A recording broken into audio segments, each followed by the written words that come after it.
فرزند زہرا یہ حالات برے ہیں۔ کاشانۂ بصیرت ایک ایسا مکمل یوٹیوب چینل جس پر محروم بصارت کے لیے بالخصوص اور تمام افراد کے لیے بالعموم سینکڑوں کی تعداد میں اسلامی کتب دستیاب ہیں۔ لہذا گزارش ہے کہ آپ اپنی ذمہ داری نبھاتے ہوئے کاشانۂ بصیرت کو سبسکرائب کرنے کے ساتھ ساتھ بیل آئیکن کو پریس کیجیے تاکہ آپ علم کے حصول کے ساتھ ساتھ مذہب اہل بیت کی اشاعت میں بھی اہم کردار ادا کرتے رہیں۔ کاشانۂ بصیرت، کاشانۂ بصیرت، کاشانۂ بصیرت۔ فرزند زہرا یہ حالات برے ہیں۔ السلام علیکم ورحمۃ اللہ وبرکاتہ۔ سامعین، آپ سماعت فرما رہے ہیں سیرت امیر المومنین حضرت علی ابن ابی طالب حصہ دوم، تالیف علامہ مفتی جعفر حسین علی اللہ مقامہ کی ہے۔ آج ہم آپ کے سامنے اس کی 12ویں ریکارڈنگ پیش کر رہے ہیں، صفحہ نمبر 122، اور فقہی عنوانین کے تحت امیر المومنین علیہ السلام کے جستہ جستہ اقوال اور مختلف قضایا آپ سب کے گوش گزار کیے جا رہے ہیں۔ یہ اقوال ماخذ کا اور قضا یا نظائر اور رہنما اصول کا درجہ رکھتے ہیں۔ عنوان ہے، صفحہ نمبر 122 ہے، اور عنوان ہے باب طہارت۔ یوں تو ہر مذہب اور ہر معاشرے میں صفائی اور پاکیزگی کو پسندیدہ نظروں سے دیکھا جاتا ہے، مگر اسلام نے طہارت و پاکیزگی کو نہ صرف معاشرتی اعتبار سے اہمیت دی ہے بلکہ اسے عبادات کا جز قرار دیا ہے۔ چنانچہ اکثر عبادات اور اعمال کی صحت کے لیے طہارت شرط اور اس کی بجا آوری کے لیے لباس، جسم اور جگہ کی پاکیزگی لازمی ہے۔ خداوند عالم کا ارشاد ہے، خدا توبہ کرنے والوں اور پاک و پاکیزہ رہنے والوں کو دوست رکھتا ہے۔ امیر المومنین علیہ السلام طہارت کو اسلام کا شعار اور ایمان کا جز سمجھتے تھے۔ چنانچہ ہجر ابن عدی کا ایک غلام بیان کرتا ہے کہ میں نے ہجر سے کہا، میں نے آپ کے بیٹے کو دیکھا کہ وہ بیت الخلاء میں داخل ہوا اور طہارت کے بغیر باہر نکل آیا۔ ہجر نے کہا، تم طاقچے پر سے فلاں صحیفہ اٹھا لاؤ۔ میں نے وہ صحیفہ پیش کیا تو انہوں نے اس صحیفے میں سے پڑھا، میں نے علی ابن ابی طالب کو فرماتے سنا کہ طہارت نفس ایمان ہے، اور یہ روایت ہے طبقات ابن سعد جلد نمبر 6 صفحہ نمبر 220 پر۔ پانی نجاست کو دور کرنے کا ذریعہ ہے اور قابل تطہیر اشیاء کو پاک کرتا ہے، اگر وہ کم از کم اتنی جگہ گھیرے جس کا طول، عرض اور گہراؤ پر 1.5 بالشت ہو تو وہ نجس شے کے ملنے سے نجس نہیں ہوگا، اور اگر اس کا رنگ یا بو یا ذائقہ متاثر ہو جائے تو وہ نجس قرار پائے گا۔ چنانچہ امیر المومنین علیہ السلام نے ایسے پانی کے بارے میں ارشاد فرمایا، جب تک اس کا ذائقہ، رنگ اور بو متغیر نہ ہو اس سے وضو بھی کیا جا سکتا ہے اور پیا بھی جا سکتا ہے۔ حاشیے میں درج ہے ہجر ابن عدی کے بارے میں کہ ان کا نام ہجر تھا اور عبد الرحمن کنیت تھی، پیغمبر اکرم کے صحابی اور ان کی تربیت یافتہ تھے۔ ابن عبد البر نے تحریر کیا کہ جو پیغمبر کے فاضل صحابہ میں سے تھے، کوفے کے رہنے والے اور امیر المومن کے سقہ اصحاب اور روائے حدیث میں سے تھے۔ ابن سعد نے تحریر کیا ہے کہ ہجر معتمد علیہ اور جانی پہچانی شخصیت ہیں اور انہوں نے حضرت علی کے علاوہ کسی اور سے نقل روایت نہیں کی۔ 51 ہجری میں معاویہ نے حضرت علی سے وابستگی کے جرم میں انہیں قتل کروا دیا اور دمشق سے 6 میل کے فاصلے پر مقام مرج عذرا میں دفن ہوئے۔ ہم بیان کر رہے تھے کہ مولا علی فرماتے ہیں کہ جب تک کہ پانی کا رنگ، ذائقہ اور بو متغیر نہ ہو اس سے وضو کیا جا سکتا ہے اور پیا بھی جا سکتا ہے، اور یہ روایت ہے مستدرک الوسائل میں۔ وہ پانی جو زمین سے ابلتا رہتا ہے جیسے کنواں، چشمہ، دریا وغیرہ، اگر نجس شے کے ملنے سے اس میں تغیر پیدا نہ ہو تو وہ نجس ہوگا، خواہ مذکورہ بالا مقدار سے کم ہو۔ حضرت کا قول ہے کہ آب جاری کو کوئی چیز نجس نہیں کرتی، اور یہ روایت بھی مستدرک الوسائل میں موجود ہے۔ کسی چیز کو اس وقت تک نجس نہیں قرار دیا جائے گا جب تک کہ اس کے نجس ہونے کا علم نہ ہو جائے۔ اگر طہارت کا ادنیٰ احتمال بھی ہو تو اس کی سابقہ حالت پر نظر رکھتے ہوئے اسے پاک سمجھا جائے۔ چنانچہ حضرت علی علیہ السلام کا ارشاد ہے، میں اس کی پرواہ نہیں کرتا کہ مجھ پر پانی کے چھینٹے پڑے ہیں یا پیشاب کے، جب تک مجھے اس کا علم نہ ہو جائے۔ اور یہ روایت فصول حر عاملی۔ اس ظاہری نجاست کے علاوہ جس کا ازالہ پانی اور دوسرے مطہرات سے ہو سکتا ہے، ایک باطنی نجاست بھی ہے جسے حدث سے تعبیر کیا جاتا ہے۔ اس کے ازالے کے لیے وضو یا غسل کی ضرورت ہوتی ہے۔ جن کے لیے وضو کی ضرورت ہے اسے حدث اصغر کہا جاتا ہے، اور جس کے لیے غسل کی احتیاج ہو اسے حدث اکبر کہا جاتا ہے۔ اور در صورت یہ کہ وضو یا غسل ممکن نہ ہو تو پھر وضو یا غسل کے عوض تیمم کیا جائے گا۔ وضو چہرے اور ہاتھ کی کوہنیوں سے لے کر انگلیوں کے کنارے تک دھونے اور سر کے اگلے حصے اور دونوں پیروں پر مسح کرنے کا نام ہے۔ وافی و وسائل میں ہے کہ امیر المومنین علیہ السلام نے محمد ابن حنفیہ سے وضو کے لیے پانی طلب کیا۔ جب وہ پانی لائے تو آپ نے دائیں ہاتھ سے بائیں ہاتھ پر پانی ڈالا اور دونوں ہاتھوں کو دھویا، اور دھوتے وقت یہ دعا پڑھی، اللہ کے نام سے شروع کرتا ہوں، اور تمام حمد اس اللہ کے لیے ہے جس نے پانی کو نہایت پاک بنایا اور نجس نہیں قرار دیا۔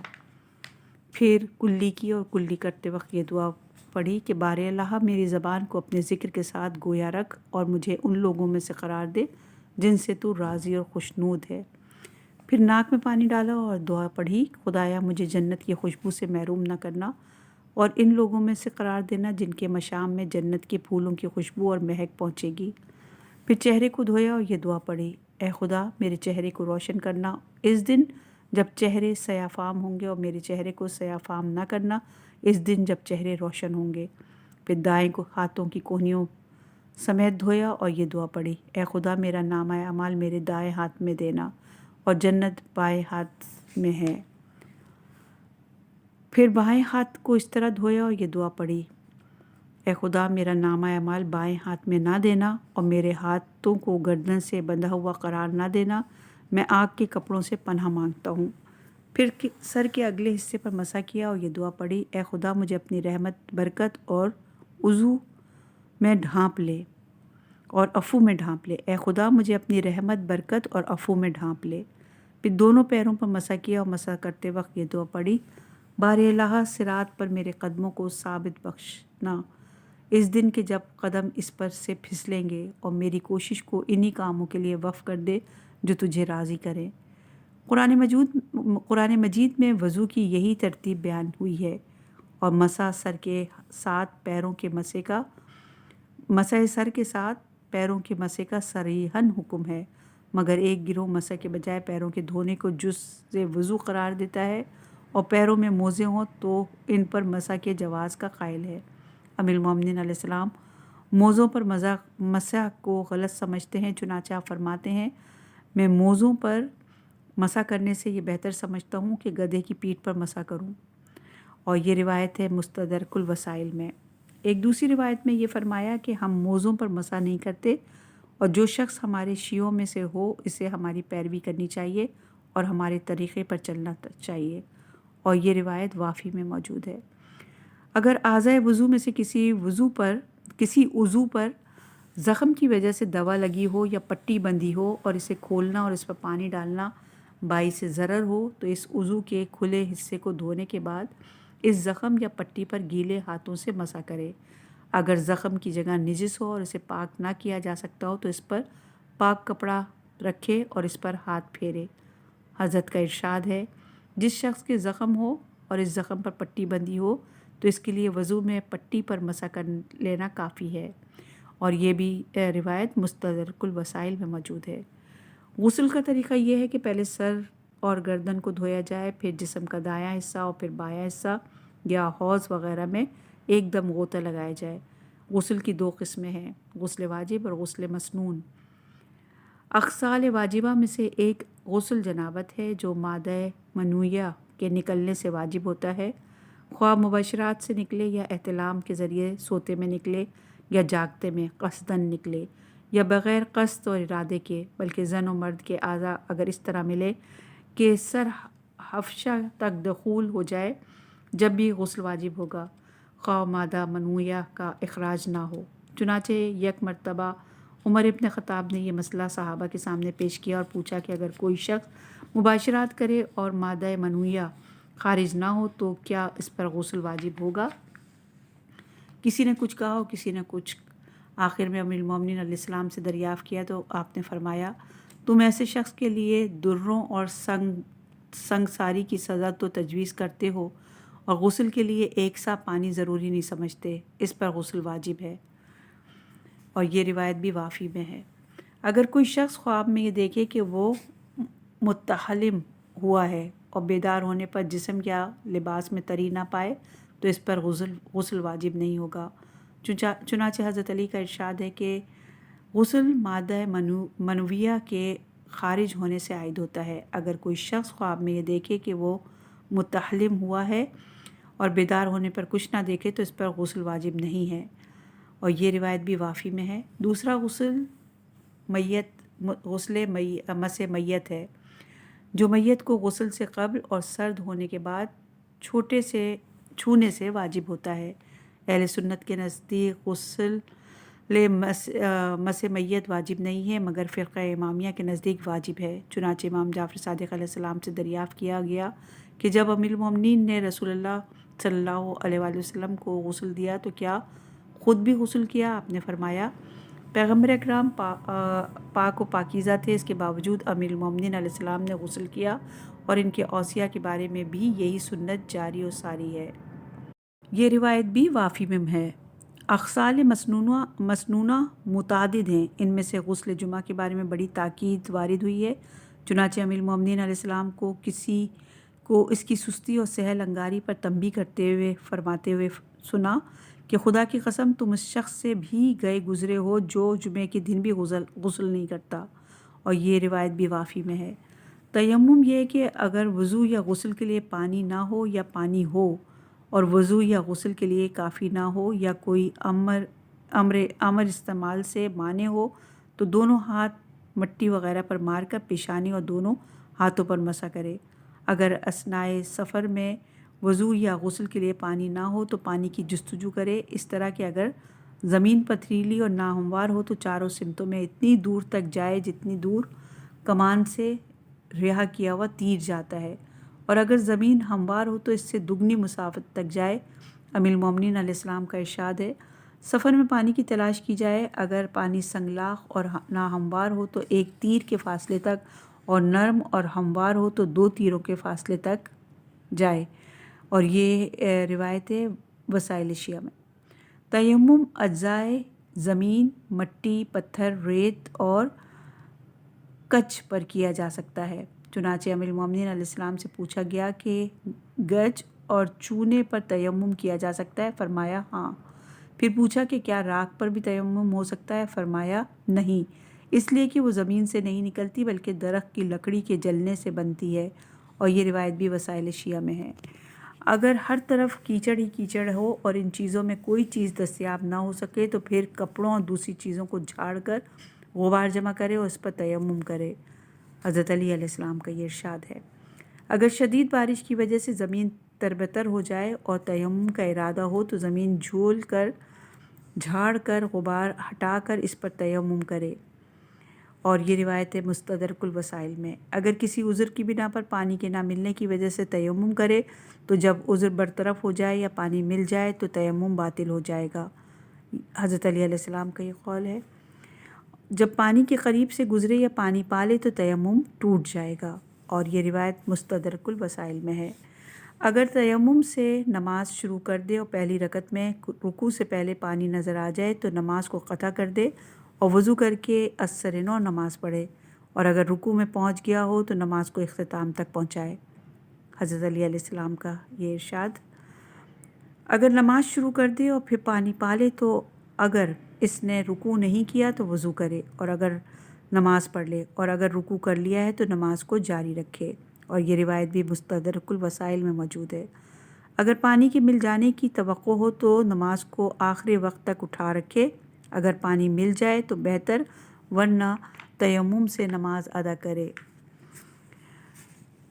جسے پانی نہ ملے اسے چاہیے کہ نماز کے آخری وقت تک تیمم کرے۔ یہ روایت مستدرک الوسائل میں ہے، مولا علی کا ارشاد ہے۔ یہ صفحہ نمبر 129 ہے، اور باب صلاۃ۔ صلاۃ اس عبادت کو کہتے ہیں جو قیام و قعود، رکوع اور سجود اور قرات سے، سورے اور اذکار سے صورت پذیر ہوتا ہے اور نماز کے نام سے یاد کی جاتی ہے۔ نماز تمام عبادات میں سب سے اہم عبادت اور اعمال میں سب سے بہتر عمل ہے۔ چنانچہ امیر المومنین علیہ السلام فرماتے ہیں، میں تمہیں نماز اور اس کی پابندی کی وصیت کرتا ہوں کیونکہ یہ بہترین عمل اور تمہارے دین کا ستون ہے۔ اور یہ روایت مستدرک الوسائل میں موجود ہے۔ نماز کے لیے ضروری ہے کہ لباس اور جگہ غصبی نہ ہو۔ اگر یہ چیزیں شرعی جواز کے بغیر حاصل کی گئی ہوں گی تو ان میں نماز صحیح نہ ہوگی۔ امیر المومنین علیہ السلام کا ارشاد ہے، یہ دیکھو کہ تم کس چیز پہ اور کس چیز پر نماز پڑھ رہے ہو۔ اگر یہ چیزیں حلال اور صحیح طریق سے حاصل نہ کی گئی ہوں تو نماز قابل قبول نہیں ہوگی۔ اور یہ روایت فصول حر عاملی میں موجود ہے۔ نماز سے پہلے اذان و اقامت کہنا مستحب ہے۔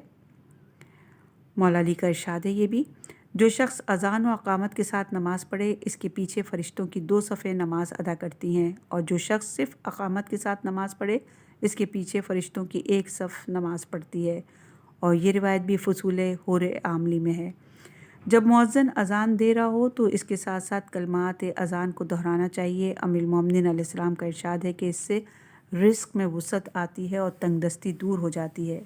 اگر کوئی شخص مسجد میں اس وقت آئے جب نماز جماعت ختم ہو چکی ہو اور ابھی صفیں منتشر نہ ہوئی ہوں تو اس صورت میں اذان و اقامت ساقط ہے، حضرت علی علیہ السلام کا فرمان۔ جب کوئی شخص مسجد میں آئے اور نمازی نماز پڑھ چکے ہوں تو وہ اذان و اقامت نہ کہے۔ اور یہ وسائل شیعہ کی روایت ہے۔ نمازوں کو ان کے مقررہ اوقات پر ادا کرنا چاہیے، اس طرح کہ نہ وقت سے پہلے پڑھے اور نہ وقت گزار دے۔ حضرت علی کا ارشاد، نماز کو اس کے مقررہ وقت پر ادا کرو اور فراغت حاصل کرنے کے لیے قبل از وقت نہ پڑھو اور نہ مشغولیت کی وجہ سے اس میں تاخیر کرو۔ اور یہ روایت نہج البلاغہ میں موجود ہے۔ اگر کسی وجہ سے نماز میں تاخیر ہو جائے اور صرف 1 رکعت کی ادا کرنے کا وقت رہ جائے تو ادا کی نیت سے نماز پڑھو، حضرت علی کا ارشاد۔ اور جس نے سورج کے طلوع ہونے سے پہلے 1 رکعت پڑھ لی اس کی نماز پوری ہو گئی۔ اور یہ روایت بھی فصول میں موجود ہے۔ ہر مسلمان پر شب و روز میں ظہر، عصر، مغرب، عشاء اور صبح کی نمازیں واجب ہیں۔ حضرت نے ان نمازوں کی اوقات، فضیلت اور تعداد رکعات کے بارے میں فرمایا، نماز ظہر کی 4 رکعتیں ہیں اور اس کا وقت زوال آفتاب کے بعد ہے۔ نماز عصر کا وقت ظہر کے وقت آخر سے سورج کے افق مغرب تک کی طرف جھکاؤ تک ہے، اور مغرب کی 3 رکعتیں ہیں۔ اس کا وقت غروب آفتاب سے شفق کے اوجھل اور مغرب کی سرخی کے زائل ہونے تک ہے، اور عشاء کی 4 رکعتیں ہیں اور اس کا وقت ستاروں کے جال بچھنے، مغرب کی سمت کی سرخی کے غائب ہونے اور تاریکی کے پھیلاؤ سے تہائی رات تک ہے، اور صبح کی 2 رکعتیں ہیں۔ اس کا وقت طلوع فجر سے مشرق کی سمت سے سرخی کے ظاہر ہونے تک ہے۔ یہ 5 نمازیں 17 رکعتوں اور 95 تکبیروں پر مشتمل ہیں۔ حضرت علی علیہ السلام کا فرمان، ہر شب و روز میں نمازوں کی 95 تکبیریں ہیں، ان میں قنوت کی تکبیریں بھی شامل ہیں۔ اور یہ روایت بھی فصول میں موجود ہے۔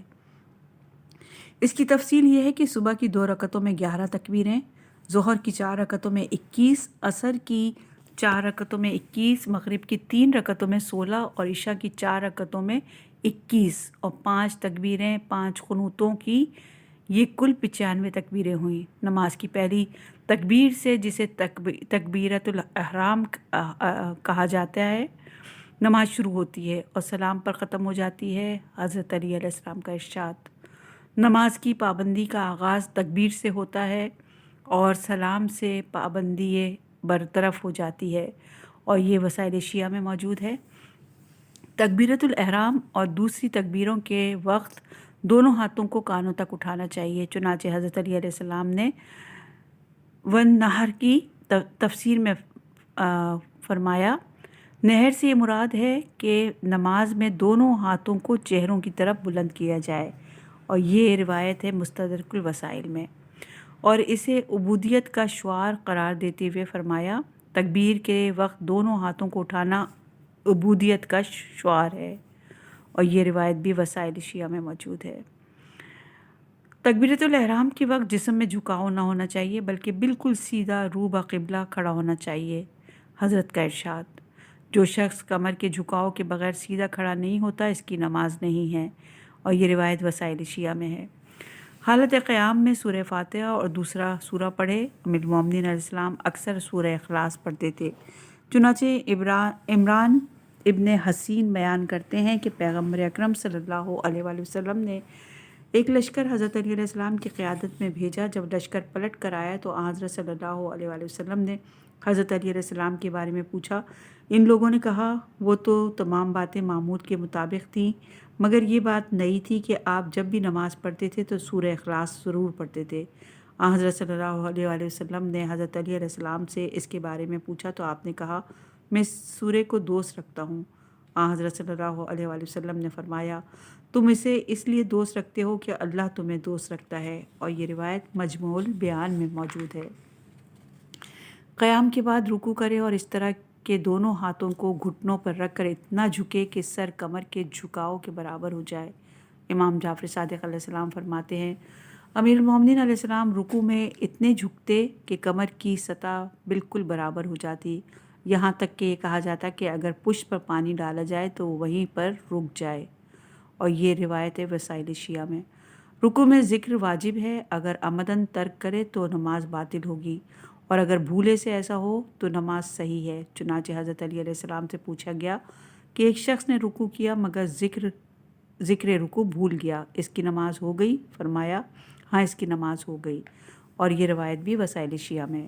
رکوع کے بعد سیدھا کھڑا ہو اور پھر 2 سجدے بجا لائے، اور دوسرے سجدے کے بعد سیدھا اٹھنے کے بجائے کچھ وقفے کے لیے بیٹھے اور پھر کھڑا ہو۔ اور ازبغ ابن نباتہ کہتے ہیں کہ امیر المومنین علیہ السلام جب سجدے سے سر اٹھاتے تو سکون اور اطمینان سے بیٹھتے پھر کھڑے ہوتے، اور یہ روایت وسائل شیعہ میں ہے۔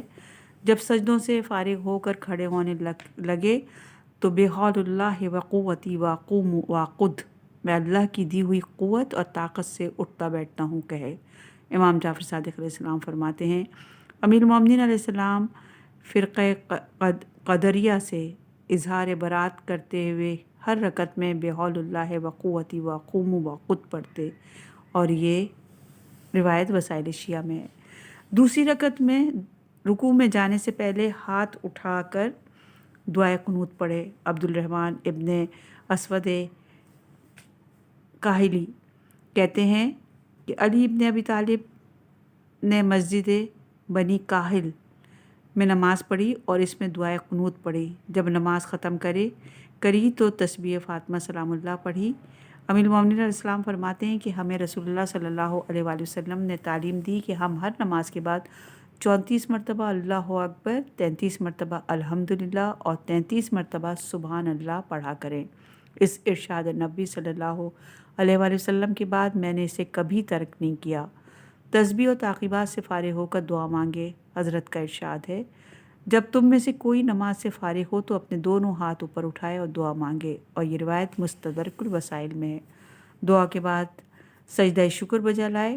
میسا میں تمار کہتے ہیں کہ امیر المومنین علیہ السلام نے مسجد جوفا میں نماز ادا کی اور تسبیح و دعا کے بعد آپ نے خاک پیشانی پر رکھ کر سجدہ کیا اور 100 مرتبہ الفو الفو کہا، اور یہ روایت مستدرک الوسائل میں۔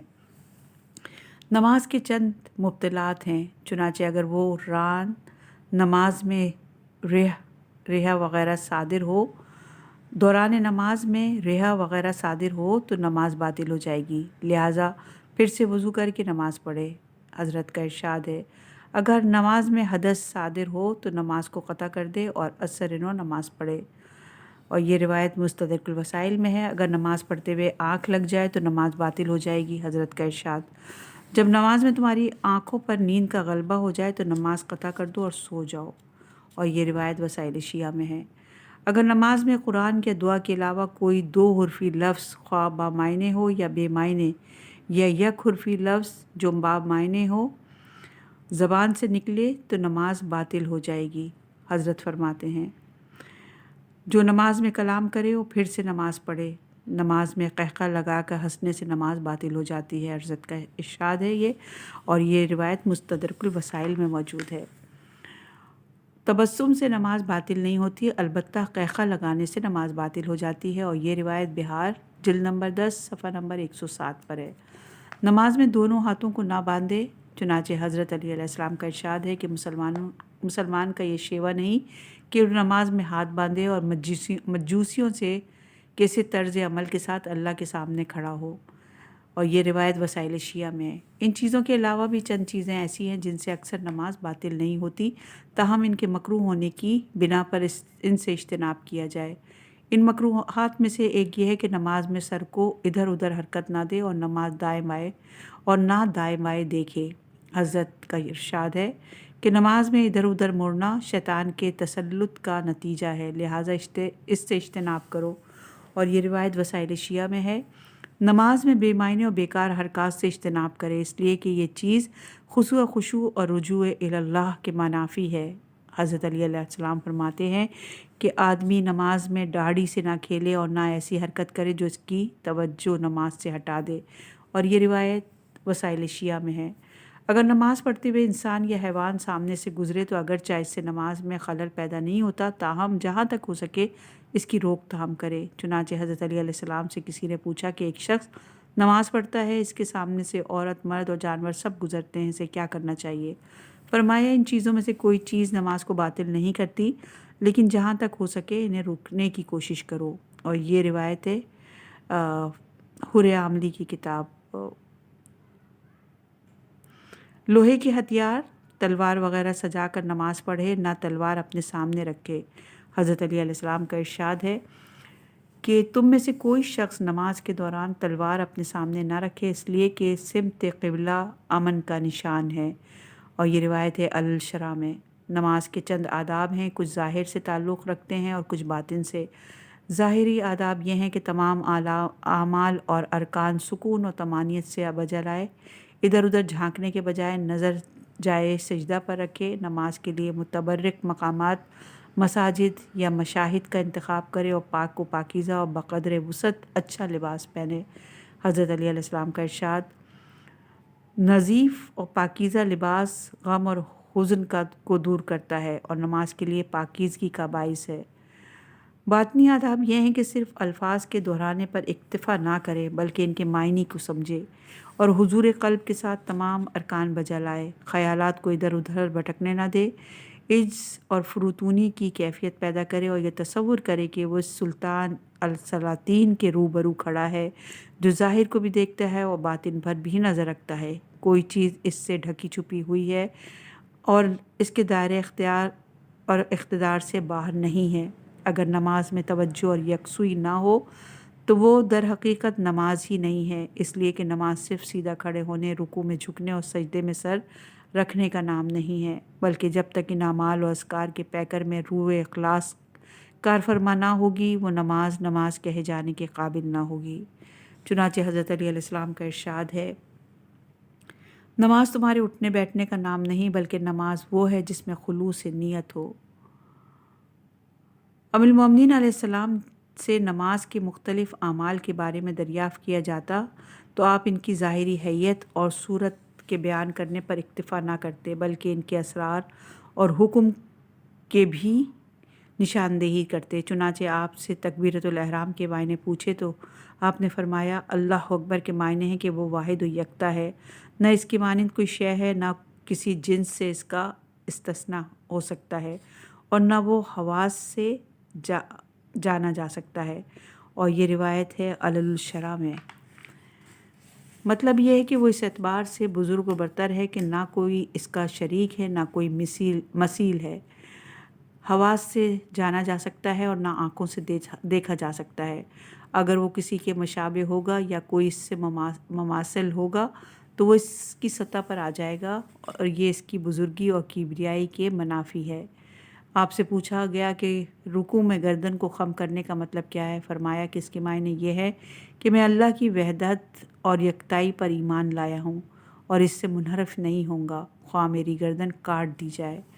آپ سے دریافت کیا گیا ہے کہ سجدے کا مطلب کیا ہے؟ فرمایا پہلا سجدہ اس امر کا اتفاق ہے کہ بار اللہ تو نے ہمیں زمین سے پیدا کیا ہے، اور سجدے سے سر اٹھانے کے معنی یہ ہے کہ اسی زمین سے تو نے ہمیں نکالا ہے، اور دوسرے سجدے کے معنی یہ ہیں کہ اسی زمین کی طرف تو ہمیں پلٹائے گا، اور اس سے سر اٹھانے کے معنی یہ ہے کہ اسی زمین سے تو ہمیں دوبارہ اٹھائے گا۔ حضرت نے ان جوابات پر قرآن مجید کی اس آیت کی طرف اشارہ کیا کہ ہم نے اسی زمین سے تمہیں پیدا کیا ہے اور اسی کی طرف پلٹائیں گے اور اسی سے دوسری بار تمہیں نکالیں گے۔ آپ سے پوچھا گیا کہ تشہد میں دائیں پیر بائیں پیر پر کیوں رکھا جاتا ہے؟ فرمایا کہ اس سے مراد یہ ہے کہ خدایا باطل کو نیست و نابود کر اور حق کو قائم و برقرار رکھ۔ پوچھا گیا کہ آخر نماز میں السلام علیکم کا مطلب کیا ہے؟ فرمایا کہ امام جماعت اللہ کی اس نوید کی ترجمانی کرتا ہے کہ قیامت کے دن تمہارے لیے عذاب سے امان اور سلامتی ہے، اور یہ روایت الفقی میں موجود ہے۔